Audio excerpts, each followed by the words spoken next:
Hi friends, എല്ലാവർക്കും let's learn civil engineering class റൂമിന്റെ പുതിയൊരു വീഡിയോയിലേക്ക് സ്വാഗതം. സെപ്റ്റംബർ 24 നടക്കാനിരിക്കുന്ന ഓവർസിയർ ഗ്രേഡ് എക്സാമുകൾക്ക് വേണ്ടിയിട്ടുള്ള പ്രീവിയസ് ഇയർ ക്വസ്റ്റ്യൻ പേപ്പറുകളാണ് നമ്മൾ ഈ വീഡിയോയുടെ സീരീസിലൂടെ എക്സ്പ്ലെയിൻ ചെയ്തുകൊണ്ടിരിക്കുന്നത്. ഇന്നത്തെ വീഡിയോയിൽ നമ്മൾ ഇൻക്ലൂഡ് ചെയ്തിട്ടുള്ളത് LSTDയിലെ ഓവർസിയർ ഗ്രേഡ് 1ന്റെയും അതേപോലെ തന്നെ KSIDC ഡ്രാഫ്റ്റ്മാൻ ഗ്രേഡ് 2വിന്റെ 2014 നടന്നിട്ടുള്ള ക്വസ്റ്റ്യൻ പേപ്പറിൽ നിന്നുള്ള ചോദ്യങ്ങളാണ് ഈ വീഡിയോയിലൂടെ നമ്മൾ ഡിസ്കസ് ചെയ്യുന്നത്. ഇതിന് മുമ്പത്തെ വീഡിയോയിൽ ഈ വീഡിയോയുടെ സീരീസിൽ ടൗൺ ആൻഡ് കൺട്രി പ്ലാനിങ്ങിന്റെയും അതേപോലെ തന്നെ ഹൈഡ്രോഗ്രാഫിക് സർവേയിൽ ഡ്രാഫ്റ്റ്മാൻ ഗ്രേഡ് 2വിന്റെ അതേപോലെ തന്നെ സ്പെഷ്യൽ റിസർവേഷൻ കാറ്റഗറിക്കാർക്ക് വേണ്ടിയിട്ട് നടന്ന 2016 നടന്നിട്ടുള്ള ക്വസ്റ്റ്യൻ പേപ്പറുകളും ഈ വീഡിയോയുടെ സീരീസിൽ ഇൻക്ലൂഡ് ചെയ്തിട്ടുണ്ട്. മുമ്പത്തെ വീഡിയോ റെഫർ ചെയ്ത് കഴിഞ്ഞാൽ നിങ്ങൾക്ക് ഈ ക്വസ്റ്റ്യൻ പേപ്പേഴ്സ് കാണാൻ പറ്റും. അപ്പൊ നമ്മൾ ഇന്നത്തെ പുതിയ ക്വസ്റ്റ്യൻസിലോട്ട് കടക്കാൻ പോവുകയാണ്. അതിനു മുമ്പ് സബ്സ്ക്രൈബ് ചെയ്യാത്ത എല്ലാവരും ഈ ചാനൽ സബ്സ്ക്രൈബ് ചെയ്യുക. ഇതുപോലത്തെ പുതിയ വീഡിയോസിന്റെ നോട്ടിഫിക്കേഷൻ ലഭിക്കാൻ വേണ്ടിയിട്ട് ബെൽ ബട്ടൺ ക്ലിക്ക് ചെയ്യുക. അപ്പൊ നമുക്ക് ഇന്നത്തെ ഒന്നാമത്തെ ചോദ്യം നോക്കാം. കോമൺ ആയിട്ട് കാണുന്ന ഒരു ചോദ്യമാണ്, which constituent in earth gives plasticity to the brick mould? ബ്രിക്കിന്റെ ഏത് കോൺസ്റ്റിറ്റ്യുവന്റ് ആണ്, എർത്തിന്റെ ഏത് കോൺസ്റ്റിറ്റ്യുവന്റ് ആണ് ബ്രിക്കിന് പ്ലാസ്റ്റിസിറ്റി നൽകുന്നത് എന്നുള്ളതാണ് ചോദ്യം. അപ്പൊ ഇവിടെ ആ ബ്രിക്കിന്റെ കോൺസ്റ്റിറ്റ്യുവൻസ് കൊടുത്തിട്ടുണ്ട്. അപ്പൊ ഇതിന്റെ ആൻസർ എന്ന് പറയുന്നത് അലൂമിനയാണ്. നമുക്കറിയാം അലൂമിന എന്ന് പറയുന്ന ബ്രിക്കിന്റെ കോൺസ്റ്റിറ്റ്യുവന്റ് ആണ് അതിന് പ്ലാസ്റ്റിസിറ്റി നൽകുന്നത്. അലൂമിന ഇൻക്രീസ് ആയി കഴിഞ്ഞാൽ നമ്മുടെ ബ്രിക്കിന്റെ ഷേപ്പ് നഷ്ടപ്പെട്ടു പോവുകയും അത് ഡിസ്റ്റോർട്ട് ചെയ്ത് പോവുകയൊക്കെ ചെയ്യും. പ്രോപ്പർ ആയിട്ട് ആ ബ്രിക്കിനെ മോൾഡ് ചെയ്തെടുക്കാൻ വേണ്ടി അതിന്റെ പ്ലാസ്റ്റിസിറ്റി നൽകുന്നത് അലൂമിനയാണ്. നമുക്കറിയാം അലൂമിന 20 to 30% ആണ് നമ്മുടെ ബ്രിക്കിലുള്ളത്. ബ്രിക്കിലുള്ള അലൂമിന 20 മുതൽ 30% വരെ ആണെങ്കിലും ബ്രിക്കിന്റെ ചീഫ് ഇൻഗ്രീഡിയന്റ് എന്നറിയപ്പെടുന്നത് അലൂമിനയാണ്. ഏറ്റവും കൂടുതലുള്ളത് അലൂമിനയല്ല, മറിച്ച് സിലിക്കയാണ്. എന്നിട്ട് പോലും അലൂമിനയാണ് ചീഫ് ഇൻഗ്രീഡിയന്റ് ആയിട്ട് കണക്കാക്കപ്പെടുന്നത്. അതിന്റെ കാരണം എന്താണെന്ന് വെച്ച് കഴിഞ്ഞാല് ഒരു പ്ലാസ്റ്റിസിറ്റി ഇല്ലാത്ത ബ്രിക്ക് എന്ന് പറയുന്നത്, അല്ലെങ്കിൽ പ്ലാസ്റ്റിസിറ്റി ഇല്ലാതെ നമുക്ക് എന്ത് ചെയ്യാൻ പറ്റില്ല, ഒരു ബ്രിക്കിനെ പ്രോപ്പർ ആയിട്ട് മോൾഡ് ചെയ്യാൻ കഴിയില്ല. അതുകൊണ്ട് തന്നെ അലൂമിന എന്താണ്, ചീഫ് ഇൻഗ്രീഡിയന്റ് ആയിട്ടാണ് കണക്കാക്കപ്പെടുന്നത്. ഇനി സിലിക്ക 50 മുതൽ 60% വരെയാണ് സിലിക്ക ഉള്ളത്. നമുക്കറിയാം സിലിക്കയാണ് അതിന് ഷേപ്പ് നൽകുന്നത്. അതേപോലെ തന്നെ അതിന് ക്രാക്കിങ്ങും അതേപോലെ തന്നെ അതിന്റെ ഷ്രിങ്കേജിനെയൊക്കെ റെസിസ്റ്റ് ചെയ്യുന്ന ഒരു കോൺസ്റ്റിറ്റ്യുവന്റ് എന്ന് പറയുന്നത് സിലിക്കയാണ്. അടുത്തത് മഗ്നീഷ്യമാണ്. മഗ്നീഷ്യം വളരെ ചെറിയ ക്വാണ്ടിറ്റിയിൽ മാത്രമേ മഗ്നീഷ്യം ഉണ്ടാവുള്ളൂ. പിന്നത്തത് ലൈമാണ്. നമുക്കറിയാം സിമെന്റിൽ ഏറ്റവും കൂടുതലുള്ളത് ലൈമാണ്. എന്നാൽ ബ്രിക്കിൽ വളരെ കുറവാണ് ലൈമിന്റെ കണ്ടന്റ്. ലൈം 5% താഴെ മാത്രമേ ഉണ്ടാവുള്ളൂ. ലൈം ആക്ച്വലി ഒരു ഫ്ലെക്സ് ആയിട്ടാണ് ആക്ട് ചെയ്യുന്നത്. നമുക്കറിയാം ബ്രിക്ക് നന്നായിട്ട് ചൂടാക്കിയാൽ മാത്രമേ ഉള്ളൂ ആ ബ്രിക്കിന് മുഴുവൻ പ്രോപ്പർട്ടീസും കിട്ടുള്ളൂ. പക്ഷെ സിലിക്ക എന്ന് പറഞ്ഞ കണ്ടന്റ്, സിലിക്കയാണ് ഇതിൽ ഏറ്റവും കൂടുതൽ ഉള്ളത് നമ്മൾ പറഞ്ഞു. അപ്പൊ സിലിക്ക ഇത്രയേറെ എളുപ്പത്തിൽ ചൂടാവണം എന്നുണ്ടെങ്കിൽ അതിന് ഒരുപാട് ടെമ്പറേച്ചർ വേണ്ടി വരും. സോ ആ സിലിക്കയുടെ ടെമ്പറേച്ചറിനെ റെഡ്യൂസ് ചെയ്യാൻ വേണ്ടിയിട്ടാണ് നമ്മൾ ലൈമിന്റെ കണ്ടന്റ് ഉപയോഗിക്കുന്നത്. ലൈമ് കൂട്ടിക്കഴിഞ്ഞാൽ അതെന്ത് ചെയ്യും, ഈ ബ്രിക്കില് ഒരു ഫ്ലെക്സ് ആയിട്ട് ആക്ട് ചെയ്യും. ഇനി രണ്ടാമത്തെ ക്വസ്റ്റ്യൻ നോക്കാം. The distance from the optical centre point to the principal focus of the lenses. ഒരു ലെൻസിന്റെ ഒപ്റ്റിക്കൽ സെന്റർ മുതൽ അതിന്റെ പ്രിൻസിപ്പൽ ഫോക്കസ് വരെ, ആ ലെൻസിന്റെ പ്രിൻസിപ്പൽ ഫോക്കസ് വരെയുള്ള ഡിസ്റ്റൻസിന് പറയുന്ന പേരെന്താണ് എന്നുള്ളതാണ്. ഒരു ലെൻസിന്റെ ഒപ്റ്റിക്കൽ സെന്റർ മുതൽ ഫോക്കസ് വരെയുള്ള പോയിന്റിനെ നമ്മൾ ഫോക്കൽ ലെങ്ത് എന്നാണ് പറയുന്നത്. അപ്പൊ എന്താണ് ഈ ഫോക്കസ്? ഫോക്കസ് എന്ന് പറഞ്ഞു കഴിഞ്ഞാൽ നമ്മളൊരു ഒബ്ജക്റ്റിലേക്ക് ഒരു ലെൻസ് ഉപയോഗിച്ച് സൈറ്റ് ചെയ്യുമ്പോൾ ആ ഒബ്ജക്റ്റിൽ നിന്നുള്ള എല്ലാ റേസും കൺവേർജ് ചെയ്യുന്ന ഒരു പോയിന്റ് ഉണ്ടാവും. ആ പോയിന്റിനെയാണ് നമ്മൾ ഫോക്കസ് എന്ന് പറയുന്നത്. അല്ലെങ്കിൽ നമുക്കതിനെ ഇമേജ് പോയിന്റ് എന്ന് പറയാം. ഇമേജ് പോയിന്റ് എന്ന് പറഞ്ഞു കഴിഞ്ഞാൽ ഒരു ഒബ്ജക്റ്റിൽ നിന്ന് വരുന്ന എല്ലാ റേസും എന്ത് ചെയ്യാണ്, ഈ ഒരു പോയിന്റിലേക്കാണ് ഫോക്കസ് ചെയ്യപ്പെടുന്നത്, അല്ലെങ്കിൽ ഈ ഒരു പോയിന്റിലാണ് ഇമേജ് ക്രിയേറ്റ് ചെയ്യപ്പെടുന്നത്. അതിനെയാണ് ഫോക്കസ് എന്ന് പറയുന്നത്. അപ്പൊ ആ ഫോക്കസ് വരെയുള്ള, ഒപ്റ്റിക്കൽ സെന്റർ മുതൽ ഫോക്കസ് വരെയുള്ള ഡിസ്റ്റൻസിനെയാണ് നമ്മൾ ഫോക്കൽ ലെങ്ത് എന്ന് പറയുന്നത്. ഇനി എന്താണ് radius of curvature? Radius of curvature എന്ന് പറഞ്ഞാൽ ഒരു കർവിന്റെ സെന്റർ പോയിന്റ് മുതൽ ആ കർവ് വരെയുള്ള ഡിസ്റ്റൻസിനെയാണ് റേഡിയസ് ഓഫ് കർവേച്ചർ എന്ന് നമ്മൾ പറയാം. അല്ലെങ്കിൽ നമുക്ക് പറയാം, ഒരു വലിയ കർവാണെങ്കിൽ അതിന്റെ വെർട്ടെക്സ് മുതൽ ആ കർവ് വരെയുള്ള ദൂരത്തിനെയാണ് നമ്മൾ എന്ത് പറയാ, റേഡിയസ് ഓഫ് കർവേച്ചർ എന്ന് പറയുന്നത്. ഇനി മൂന്നാമത്തെ ക്വസ്റ്റ്യൻ നോക്കാം. The study of static electricity is called as. Static ഇലക്ട്രിസിറ്റിനെ കുറിച്ചുള്ള സ്റ്റഡിക്ക് എന്താണ് നമ്മൾ പറയാം? ഇതിന്റെ ആൻസർ ഇലക്ട്രോസ്റ്റാറ്റിക്സ് എന്നാണ്. എന്താണ് ഇലക്ട്രോസ്റ്റാറ്റിക്? രണ്ട് വാക്കുകളുടെ കോമ്പിനേഷൻ ആണ് ഇലക്ട്രോസ്റ്റാറ്റിക് എന്നുള്ളത്. Electro plus static. നമുക്കറിയാം സ്റ്റാറ്റിക് എന്ന് പറഞ്ഞു കഴിഞ്ഞാൽ മൂവ് ചെയ്യാത്ത സ്റ്റില്ലായി നിൽക്കുന്നതിനെയാണ് നമ്മൾ സ്റ്റാറ്റിക് എന്ന് പറയാം. അപ്പൊ എന്താണ് ഈ സ്റ്റാറ്റിക് ഇലക്ട്രിസിറ്റി, അല്ലെങ്കിൽ എന്താണ് സ്റ്റാറ്റിക് എന്ന് പറഞ്ഞാൽ? സാധാരണയായിട്ട് ഇലക്ട്രോസ്റ്റാറ്റിക് എന്ന് പറഞ്ഞു കഴിഞ്ഞാൽ it is a study of electromagnetic phenomena that occurs when no moving charges. ചാർജുകൾ എന്ത് ചെയ്യുന്നില്ല, മൂവ് ചെയ്യുന്നില്ല എന്നുണ്ടെങ്കിൽ, അല്ലെങ്കിൽ അതിനകത്തുള്ള ഇലക്ട്രോൺസ് മൂവ് ചെയ്യുന്നില്ല എന്നുണ്ടെങ്കിൽ, അങ്ങനെ മൂവ് ചെയ്യാത്ത ഇലക്ട്രോമാഗ്നറ്റിക് ഫിനോമിനെ കുറിച്ചുള്ള സ്റ്റഡിയാണ് ശരിക്കും ഇലക്ട്രോസ്റ്റാറ്റിക് എന്ന് പറയുന്നത്. ഓക്കെ, ഇനി എന്താണ് ഇലക്ട്രോസ്റ്റാറ്റിക് ഫീൽഡ്? ഒരു ഒബ്ജക്റ്റ് എന്താണ് ഇലക്ട്രിക്കലി ചാർജ്ഡ് ആവുക എന്ന് വിചാരിക്കാം. ഒരു ഒബ്ജക്റ്റ് ഇലക്ട്രിക്കലി ചാർജ്ഡ് ആവുമ്പോൾ ആ ഒബ്ജക്റ്റിന് ചുറ്റും വരുന്ന ഒരു ഫീൽഡ്, അതിനെയാണ് നമ്മൾ എന്ത് പറയുന്നത്, ഇലക്ട്രോസ്റ്റാറ്റിക് ഫീൽഡ് എന്ന് പറയുന്നത്. അവിടെ മൂവിംഗ് പാർട്ടിക്കിൾസ് ഒന്നുമില്ല. ഒരു ഒബ്ജക്റ്റ് ഇലക്ട്രിക്കലി ചാർജ്ഡ് ആവുമ്പോൾ അതിന്റെ ചുറ്റുമുള്ള ഫീൽഡിനെയാണ് നമ്മൾ ഇലക്ട്രോസ്റ്റാറ്റിക് ഫീൽഡ് എന്ന് പറയുന്നത്. ഇനി വാട്ട് ഈസ് ഇലക്ട്രോണിക്സ്?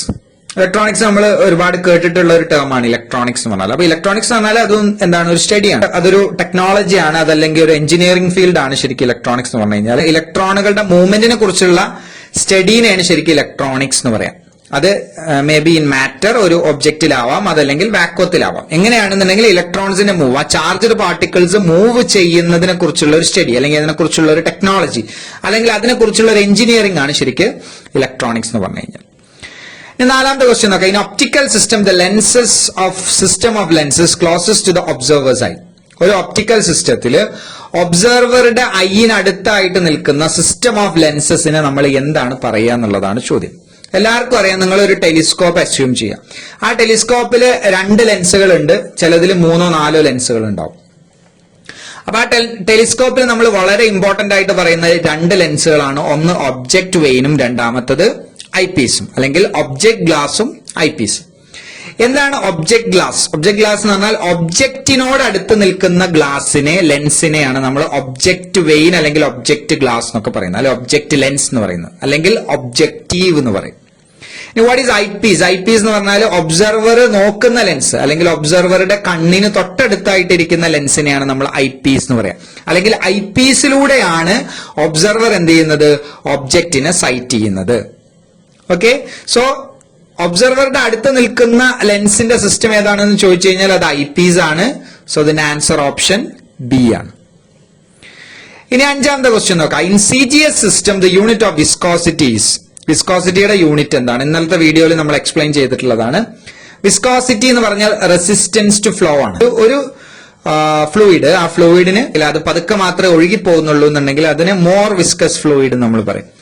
എന്നാൽ പെട്ടെന്ന് അത് ഫ്ലോ ചെയ്ത് പോവുകയാണെങ്കിൽ അതിന് ലെസ് വിസ്കസ് ഫ്ലൂയിഡ് എന്ന് പറയും. അപ്പൊ വിസ്കോസിറ്റി എന്ന് പറഞ്ഞു കഴിഞ്ഞാൽ റെസിസ്റ്റൻസ് ടു ഫ്ലോ ആണ്, measurement of resistance to flow ആണ് ആക്ച്വലി വിസ്കോസിറ്റി. CGS സിസ്റ്റത്തിൽ വിസ്കോസിറ്റിയുടെ യൂണിറ്റ് എന്ന് പറയുന്നത് പോയ്സ് ആണ്. ഓക്കെ, പോയ്സിനെയാണ് വിസ്കോസിറ്റിയുടെ യൂണിറ്റ് ആയിട്ട് കണക്കാക്കപ്പെടുന്നത്. ഇനി വാട്ട് ഈസ് സെന്റിപോയ്സ്? സെന്റിപോയ്സ് എന്ന് പറഞ്ഞാൽ ഒരു പോയ്സിന്റെ 1/100th ഓഫ് എ പാർട്ട്, അല്ലെങ്കിൽ 100 സെന്റിപോയ്സുകൾ ചേർന്നാൽ ഒരു പോയ്സ് ആയിട്ട് മാറും. ഓക്കെ, ന്യൂട്ടൺ പെർ mm² എന്തിന്റെ യൂണിറ്റ് ആണ്? ന്യൂട്ടൺ പെർ mm² എന്ന് പറഞ്ഞാൽ newton is force per mm² എന്ന് പറഞ്ഞാൽ ഏരിയ. ഫോഴ്സ് പെർ യൂണിറ്റ് ഏരിയന് നമ്മൾ എന്താണ് പറയുന്നത്? അത് സ്ട്രെസ് ആണ്, അല്ലെ, അല്ലെങ്കിൽ പ്രഷർ ആണ്. ഇനി what is metre cube per second? Metre cube per second എന്ന് പറഞ്ഞു കഴിഞ്ഞാൽ ഡിസ്ചാർജ് ആണ്. ആക്ച്വലി ഡിസ്ചാർജ് എന്ന് പറഞ്ഞാൽ വോളിയം ഇൻ 1 സെക്കൻഡ് എന്നാണ് മീറ്റർ ക്യൂബ് പെർ സെക്കൻഡിന്റെ അർത്ഥം. അപ്പൊ ക്യുമെക് ആണ്. Cumec is the unit of discharge. ഇനി 6ാമത്തെ ക്വസ്റ്റ്യൻ നോക്കാം. The technique of measuring very high temperature is. High temperature measure ചെയ്യുന്ന ആ ടെക്നിക്കിന് പറയുന്ന പേരെന്താണ് എന്നുള്ളതാണ് ചോദ്യം. ഇതിന് ആൻസർ പൈറോമെട്രി എന്നാണ്.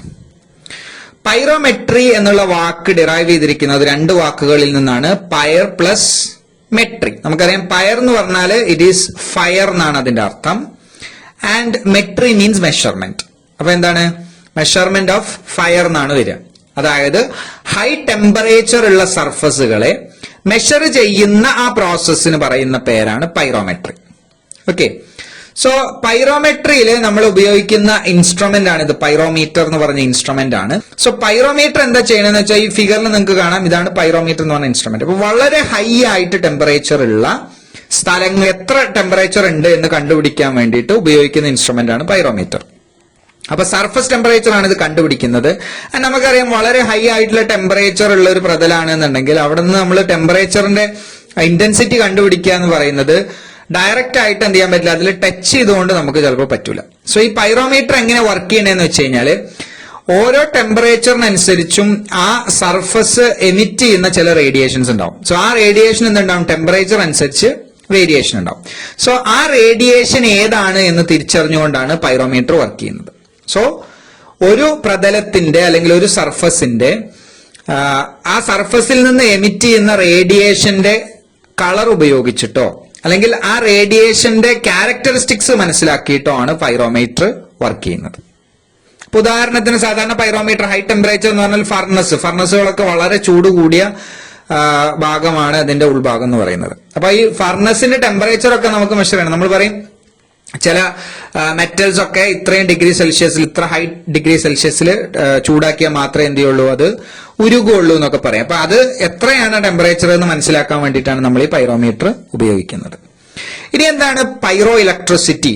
പൈറോ ഇലക്ട്രിസിറ്റി എന്ന് പറഞ്ഞാൽ അത് രണ്ട് വാക്കിൽ നിന്ന് ഡെറൈവ് ചെയ്തതാണ്. പൈറോ എന്ന് പറഞ്ഞാൽ അല്ലെങ്കിൽ ഫയർ എന്ന് പറഞ്ഞാൽ ഫയർ ആണ് പ്ലസ് ഇലക്ട്രിസിറ്റി. പൈറോ ഇലക്ട്രിസിറ്റി എന്ന് പറഞ്ഞു കഴിഞ്ഞാൽ ഒരു ഒബ്ജക്റ്റിനെ അല്ലെങ്കിൽ ഒരു മെറ്റീരിയലിനെ നമ്മൾ ഹീറ്റ് ചെയ്യുകയോ അല്ലെങ്കിൽ കൂൾ ചെയ്യുകയോ ചെയ്യുകയാണെന്നുണ്ടെങ്കിൽ ടെമ്പററി ആയിട്ട് ഒരു വോൾട്ട് ജനറേറ്റ് ചെയ്യാൻ ആ മെറ്റീരിയലിനെ കൊണ്ട് സാധിച്ചാൽ അതിനെയാണ് നമ്മൾ പൈറോ ഇലക്ട്രിസിറ്റി എന്ന് പറയുന്നത്. സോ പൈറോ ഇലക്ട്രിസിറ്റി എന്ന് പറഞ്ഞു കഴിഞ്ഞാൽ അതെന്താണ്, ചില മെറ്റീരിയലുകളുടെ എബിലിറ്റിയാണ്. It is the ability of a material to generate temporary voltage when they are heated or cooled.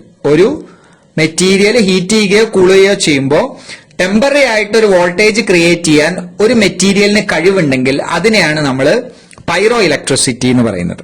Okay, അപ്പൊ എങ്ങനെയാണ് ഇത് സംഭവിക്കുന്നത്? സാധാരണയായിട്ട് ഒരു മെറ്റീരിയലിനെ നമ്മൾ ഹീറ്റ് ചെയ്യുമ്പോൾ എല്ലാ മെറ്റീരിയലുകൾക്കും ഈ പൈറോ ഇലക്ട്രിസിറ്റി എന്ന് പറഞ്ഞ എബിലിറ്റി ഉണ്ടാവില്ല. ചില മെറ്റീരിയലുകളിൽ നമ്മൾ ഹീറ്റ് ചെയ്യുമ്പോൾ പോളറൈസേഷൻ സംഭവിക്കും. സോ അതിന്റെ എന്താ പറയാ, അതിന്റെ മോളിക്യൂൾസിൽ എന്തുണ്ടാവും, ഡിസ്ലൊക്കേഷൻ സംഭവിക്കും. സോ അങ്ങനെ ഉണ്ടാകുന്ന ആ ഡിസ്ലൊക്കേഷൻ എന്ത് ചെയ്യും, ഒരു വോൾട്ടേജ് റൈസ് ചെയ്യും. അങ്ങനെയാണ് എന്ത് ചെയ്യുന്നത്, പൈറോ ഇലക്ട്രിസിറ്റി എന്ന് പറഞ്ഞ ആ ഒരു പ്രോപ്പർട്ടി മെറ്റീരിയലുകൾക്ക് ഉണ്ടാവുന്നത്. ഇനി മറ്റൊരു ഓപ്ഷൻ എന്ന് പറയുന്നത് പ്രസ്ബയോപ്പിയാണ്. പ്രസ്ബയോപ്പി എന്താണെന്ന് നമുക്ക് അടുത്ത ക്വസ്റ്റ്യനിലൂടെ ഡിസ്കസ് ചെയ്യാം. ഏഴാമത്തെ ക്വസ്റ്റ്യൻ നോക്കാം. Distant object are seen clearly but closer object are difficult. ദൂരത്തുള്ള ഒബ്ജക്റ്റുകളെ വളരെ ക്ലിയർ ആയിട്ട് കാണാൻ പറ്റും, എന്നാൽ അടുത്തുള്ള ഒബ്ജക്റ്റുകളെ കാണാൻ ബുദ്ധിമുട്ടാണ്. ആ ഒരു ഡിഫക്റ്റിനെ, ആ കണ്ണിന്റെ ഡിഫക്റ്റിനെ എന്താണ് നമ്മൾ പറയാന്നുള്ളതാണ് ചോദ്യം. ഇതിന് ആൻസർ പ്രസ്ബയോപ്പിയാണ്. അപ്പൊ നേരത്തെ നമ്മൾ പറഞ്ഞു പ്രസ്ബയോപ്പിയ എന്ന് പറഞ്ഞു കഴിഞ്ഞാൽ ദൂരെയുള്ള ഒബ്ജക്റ്റുകളെ വളരെ ക്ലിയർ ആയിട്ട് വിസിബിൾ ആവും, എന്നാൽ അടുത്തുള്ള ഒബ്ജക്റ്റുകളെ വിസിബിൾ ആവില്ല. ഇപ്പൊ നമ്മൾ സാധാരണയായിട്ട് പറയാറുണ്ട് എന്താണ്, ലോങ് സൈറ്റ് ആണ് അല്ലെ. ദൂരെയുള്ളതിനെ കാണാൻ പറ്റുകയും അടുത്തുള്ളതിനെ കാണാൻ പറ്റാത്ത അല്ലെങ്കിൽ അടുത്തുള്ളതിനെ അധികം ക്ലിയർ ആയിട്ട് കാണാൻ പറ്റാത്ത ആ ഡിഫക്റ്റിനെയാണ് നമ്മൾ ലോങ് സൈറ്റ് എന്ന് പറയുന്നത്. നമ്മൾ ലോങ് സൈറ്റിനൊക്കെ വേണ്ടിയിട്ട് നമ്മൾ കണ്ണടകളൊക്കെ വെക്കാറുണ്ട്. അപ്പൊ പ്രസ്ബയോപ്പിയ എന്ന് പറയുന്നത് സെയിം ഡിഫക്റ്റ് ആണ്. പക്ഷെ പ്രസ്ബയോപ്പിയ എന്തുകൊണ്ടാണ് സംഭവിക്കണമെന്ന് വെച്ച് കഴിഞ്ഞാൽ കണ്ണിന്റെ ഇലാസ്റ്റിസിറ്റി നഷ്ടപ്പെട്ടു പോയിട്ടാണ്, അല്ലെങ്കിൽ കണ്ണിന്റെ ആ മസിലുകൾക്ക് അതിന്റെ ഇലാസ്റ്റിസിറ്റി നഷ്ടപ്പെട്ടു പോകുമ്പോഴാണ് എന്ത് ചെയ്യുന്നത്, അടുത്തുള്ള ഒബ്ജക്റ്റുകൾ ഇത്ര ഷാർപ്പായിട്ട് വിസിബിൾ ആവാതെ ഇരിക്കുന്നത്. അല്ലെങ്കിൽ നമ്മുടെ ഏജ് കാരണം നമ്മുടെ എന്താണ് കണ്ണിന്റെ റെറ്റിനയിൽ ഉണ്ടാവേണ്ട ഫോക്കൽ ലെങ്ത് വേറൊരു പോയിന്റിൽ ഫോം ചെയ്യുമ്പോഴാണ് എന്ത് ചെയ്യുന്നത്, ഈ പ്രസ്ബയോപ്പിയ എന്ന് പറഞ്ഞ അസുഖം നമുക്ക് ഉണ്ടാകുന്നത് അല്ലെങ്കിൽ ഡിഫക്റ്റ് ഉണ്ടാകുന്നത്. ഓക്കെ, സോ ഇത് സാധാരണ ഏജിങ് കൊണ്ട് ഉണ്ടാവുന്ന അല്ലെങ്കിൽ നമുക്ക് വയസ്സാവുമ്പോൾ സംഭവിക്കുന്ന ഒരു ഡിഫക്റ്റ് ആണ് ശരിക്ക് പ്രസ്ബയോപ്പിയ എന്ന് പറഞ്ഞാൽ. ഇനി എന്താണ്, അപ്പൊ ഡിസ്റ്റന്റ് ഒബ്ജക്റ്റുകൾ ക്ലിയർ ആയിട്ട് കാണാൻ പറ്റുകയും അടുത്തുള്ള ഒബ്ജക്റ്റുകൾ കാണാൻ പറ്റാതിരിക്കുന്ന ആ ഒരു ഡിഫക്റ്റിനെയാണ് നമ്മൾ പ്രസ്ബയോപ്പിയ എന്ന് പറയുന്നത്. ഇനി എന്താണ് ഗ്ലൂക്കോമ? ഗ്ലൂക്കോമയും നമ്മൾ കേട്ടിട്ടുള്ള ഒരു അസുഖമാണ്. ഗ്ലൂക്കോമ എന്ന് പറഞ്ഞാൽ കണ്ണിന് ഹൈ പ്രഷർ ഉണ്ടാവുക, അല്ലെങ്കിൽ നമുക്ക് സാധാരണയായിട്ട് നമ്മുടെ ശരീരത്തിൽ ഉണ്ടാവുന്ന പ്രഷറിന് പകരം നമ്മുടെ കണ്ണിന് എന്ത് ചെയ്യുക, പ്രഷർ ഉണ്ടാവും. അപ്പൊ കണ്ണിന് പ്രഷർ ഉണ്ടാകുമ്പോൾ അത് നെർവ്സിനെയാണ് ബാധിക്കുന്നത്, കണ്ണിന്റെ നെർവ്സിനെ ബാധിക്കുകയും അത് പെർമനന്റ് ബ്ലൈൻഡ്നെസ്സിലോട്ടൊക്കെ പോകും. നമുക്ക് കണ്ണ് കാണാൻ പറ്റാത്ത അവസ്ഥയിലൊക്കെ വരും പ്രഷർ വളരെ കൂടുകയാണെന്നുണ്ടെങ്കിൽ. നെർവിന് സംഭവിക്കുന്ന പ്രശ്നമാണ്, അത് കാരണമാണ് ഈ ഗ്ലൂക്കോമ എന്ന് പറഞ്ഞ അസുഖം ഉണ്ടാവുന്നത്. ഓക്കെ, ഇനി what is short sight? Short sight എന്ന് പറഞ്ഞാൽ അടുത്തുള്ള ഒബ്ജക്റ്റുകളെ നമുക്ക് എന്ത് ചെയ്യാൻ പറ്റും, ക്ലിയർ ആയിട്ട് കാണാൻ പറ്റും, എന്നാൽ ദൂരെയുള്ള ഒബ്ജക്റ്റുകളെ നമുക്ക് കാണാൻ പറ്റാത്ത അവസ്ഥ. ആ ഡിഫക്റ്റിനെയാണ് നമ്മൾ ഷോർട്ട് സൈറ്റ് എന്ന് പറയുന്നത്. Then what is accommodation? Accommodation എന്ന് പറഞ്ഞു കഴിഞ്ഞാൽ അതൊരു പ്രോസസ്സാണ്, നമ്മുടെ കണ്ണിൽ നടക്കുന്ന ഒരു പ്രോസസ്സാണ്. റിഫ്രാക്റ്റീവ് പവർ അൾട്ടർ ചെയ്യാൻ വേണ്ടിയിട്ട് കണ്ണിന്റെ ലെൻസുകൾ അഡ്ജസ്റ്റ് ചെയ്യപ്പെടുക, അതിനെയാണ് നമ്മൾ എന്ത് പറയുന്നത്, അക്കോമഡേഷൻ എന്ന് പറയുന്നത്. ഇനി എട്ടാമത്തെ ക്വസ്റ്റ്യൻ നോക്കാം. Force per unit area. നേരത്തെ നമ്മൾ പറഞ്ഞു വളരെ സിമ്പിൾ ആയിട്ടുള്ള ഒരു ചോദ്യമാണ്. ഫോഴ്സ് പെർ യൂണിറ്റ് ഏരിയ എന്ന് പറഞ്ഞാൽ പ്രഷർ ആണ് അല്ലെങ്കിൽ സ്ട്രെസ് ആണ്. സ്ട്രെസ്സിനെയാണ് നമ്മൾ എന്ത് പറയാ, ഫോഴ്സ് പെർ യൂണിറ്റ് ഏരിയ എന്ന് പറയുന്നത്. ഒരു ഏരിയയിൽ അപ്ലൈ ആവുന്ന ഫോഴ്സിനെയാണ് നമ്മൾ പ്രഷർ എന്ന് പറയുന്നത് അല്ലെങ്കിൽ സ്ട്രെസ് എന്ന് പറയുന്നത്. ഓക്കെ, ഇനി എന്താണ് വെലോസിറ്റി? വെലോസിറ്റി എന്ന് പറഞ്ഞാൽ റേറ്റ് ഓഫ് ചേഞ്ച് ഓഫ് ഡിസ്പ്ലേസ്മെന്റിനെയാണ് നമ്മൾ വെലോസിറ്റി എന്ന് പറയുന്നത്. എനർജി എന്ന് പറഞ്ഞു കഴിഞ്ഞാൽ വർക്ക് ചെയ്യാനുള്ള കപ്പാസിറ്റിനെയാണ് നമ്മൾ എനർജി എന്ന് പറയുന്നത്. ഒരു വർക്ക് ചെയ്യാൻ വേണ്ടിയിട്ടുള്ള കപ്പാസിറ്റി, ഇതിനെ നമ്മൾ എനർജി എന്ന് പറയും. ജൂള് നമുക്കറിയാം എനർജിയുടെ യൂണിറ്റ് ആണ് എന്ത്, ജൂൾ എന്നുള്ളത്. അപ്പൊ ഇതിന്റെ answer force per unit area means it's pressure അല്ലെങ്കിൽ സ്ട്രെസ്. ഇനി ഒൻപതാമത്തെ ക്വസ്റ്റ്യൻ നോക്കാം. Method of expressing the strength of solution. ഒരു സൊല്യൂഷന്റെ സ്ട്രെങ്ത് എക്സ്പ്രസ് ചെയ്യുന്നത് ഏത് ടേമിലാണ് പറയുക എന്നുള്ളതാണ്. ആൻസർ മൊളാലിറ്റി ആണ്, അല്ലെങ്കിൽ നമുക്ക് മൊളാരിറ്റി എന്നും പറയാം. മൊളാരിറ്റി ഓപ്ഷനിലില്ല, മൊളാലിറ്റി ആണ് ഓപ്ഷനിലുള്ളത്. സോ ഒരു സൊല്യൂഷന്റെ സ്ട്രെങ്ത് എക്സ്പ്രസ് ചെയ്യുന്നത് മൊളാലിറ്റിയിലൂടെയാണ്. എന്താണ് ഈ മൊളാലിറ്റി എന്ന് പറഞ്ഞു കഴിഞ്ഞാൽ, ഒരു മോൾ കോൺസെൻട്രേഷനെയാണ് നമ്മൾ മൊളാലിറ്റി എന്ന് പറയുന്നത്, അല്ലെങ്കിൽ മൊളാരിറ്റി എന്ന് പറയുന്നത് RITY. അപ്പൊ മോൾ കോൺസെൻട്രേഷൻ ആണ്. മോൾ കോൺസെൻട്രേഷൻ എന്ന് പറഞ്ഞാൽ നമ്മൾ ഒരു സോൾവെന്റിലേക്ക്, സോൾവെന്റ് എന്ന് പറഞ്ഞു കഴിഞ്ഞാൽ ഡിസോൾവ് ചെയ്യിപ്പിക്കുന്ന ലിക്വിഡിനെയാണ് നമ്മൾ സോൾവെന്റ് എന്ന് പറയുന്നത്. സൊല്യൂട്ട് എന്ന് പറഞ്ഞു കഴിഞ്ഞാൽ ആ സോൾവെന്റിലേക്ക് നമ്മൾ ആഡ് ചെയ്ത് കൊടുക്കുന്നതിനെയാണ് നമ്മൾ സൊല്യൂട്ട് എന്ന് പറയുന്നത്. അതാണ് നമ്മൾ ആ സോൾവെന്റിൽ ഡിസോൾവ് ചെയ്യിപ്പിക്കുന്നത്. വളരെ സിമ്പിൾ ആയിട്ട് പറയുകയാണെന്നുണ്ടെങ്കിൽ നമ്മൾ എന്ത് ചെയ്യാണ്, പച്ചവെള്ളത്തിൽ പഞ്ചസാര അലിയിപ്പിക്കുകയാണ് വിചാരിക്കുക. അപ്പൊ പഞ്ചസാര എന്നുള്ളത് സൊല്യൂട്ടാണ്, ആ വെള്ളം എന്ന് പറയുന്നത് എന്താണ്, ഒരു സോൾവെന്റ് ആണ്. ഓക്കെ, ആ രണ്ടിന്റെയും കൂടെ കോമ്പിനേഷനാണ് നമ്മൾ സൊല്യൂഷൻ എന്ന് പറയാം. ഓക്കെ, അപ്പം ഇങ്ങനെ ഒരു സൊല്യൂട്ടിന്റെ കോൺസെൻട്രേഷനെ മെഷർ ചെയ്യുന്നതിനെയാണ് നമ്മൾ മൊളാലിറ്റി എന്ന് പറയുന്നത്. ആൻഡ് ശരിക്കും മൊളാലിറ്റി എന്ന് പറഞ്ഞു കഴിഞ്ഞാൽ it is the ratio between moles of solute to the mass of solvent എന്നാണ് പറയാം. ഒരു സോൾവെന്റിൽ എത്രത്തോളം മോൾസ് ഓഫ് സൊല്യൂട്ട് നമ്മൾ ഡിസോൾവ് ചെയ്യിപ്പിച്ചിട്ടുണ്ട്, അതിനെയാണ് നമ്മൾ മൊളാലിറ്റി എന്ന് പറയുന്നത്. ഇനി മൊളാരിറ്റി എന്താണ്? It is the ratio between moles of solute to the volume of solution, അല്ലെങ്കിൽ ലിറ്റർ ഓഫ് സൊല്യൂഷൻ എന്ന് നമുക്ക് വേണമെങ്കിൽ പറയാം. ഇവിടെ മാസിന്റെ ടേംസിലാണ് എന്ത് ചെയ്യുന്നത്, മൊളാലിറ്റി പറയുന്നത്. വോളിയത്തിന്റെ ടേംസിലാണ് മൊളാരിറ്റി പറയുന്നത്. അത് മാത്രമേ വ്യത്യാസമുള്ളൂ. ഇനി ഹാർഡ്നെസ് എന്താണെന്ന് പറയാം. കാർബണേറ്റ്സും ബൈകാർബണേറ്റിന്റെയും കോൺസെൻട്രേഷൻ വെച്ചുകൊണ്ടാണ് ഹാർഡ്നെസ് എന്ത് ചെയ്യുന്നത്, നമ്മൾ മെഷർ ചെയ്യുന്നത്. ഇനി എന്താണ് സോൾവേഷൻ? സോൾവേഷൻ എന്ന് പറഞ്ഞു കഴിഞ്ഞാൽ സൊല്യൂട്ട് പാർട്ടിക്കിൾസ് സോൾവെന്റിലേക്ക് അട്രാക്ട് ചെയ്യപ്പെടുന്നതിനെയാണ്, അല്ലെങ്കിൽ സോൾവെന്റ് സൊല്യൂട്ട് പാർട്ടിക്കിൾസിനെ അട്രാക്ട് ചെയ്യുന്നതിനെയാണ് നമ്മൾ സോൾവേഷൻ എന്ന് പറയുന്നത്. ഓക്കെ, ഇനി 10ാമത്തെ ക്വസ്റ്റ്യൻ നോക്കാം. The ratio of ultimate stress to the safe stress. Ultimate സ്ട്രെസ്സും സേഫ് സ്ട്രെസ്സും തമ്മിലുള്ള റേഷ്യോനെ നമ്മൾ ഫാക്ടർ ഓഫ് സേഫ്റ്റി എന്നാണ് പറയാം. Okay, ultimate stress to the working സ്ട്രെസ്സിനെയാണ് നമ്മൾ എന്ത് പറയാ, ഫാക്ടർ ഓഫ് സേഫ്റ്റി എന്ന് പറയാം. അപ്പൊ സേഫ് സ്ട്രെസ് എന്ന് പറഞ്ഞു കഴിഞ്ഞാൽ ശരിക്കും ഒരു സ്ട്രക്ചറിന് സേഫ് ആയിട്ട് എടുക്കാൻ പറ്റുന്ന ആ സ്ട്രെസ്സിനെയാണ് നമ്മൾ സേഫ് സ്ട്രെസ് എന്ന് പറയുന്നത്. അപ്പൊ ഈ ഭാഗം എല്ലാവർക്കും മനസ്സിലായി എന്ന് വിചാരിക്കുന്നു. Thank you for watching the video.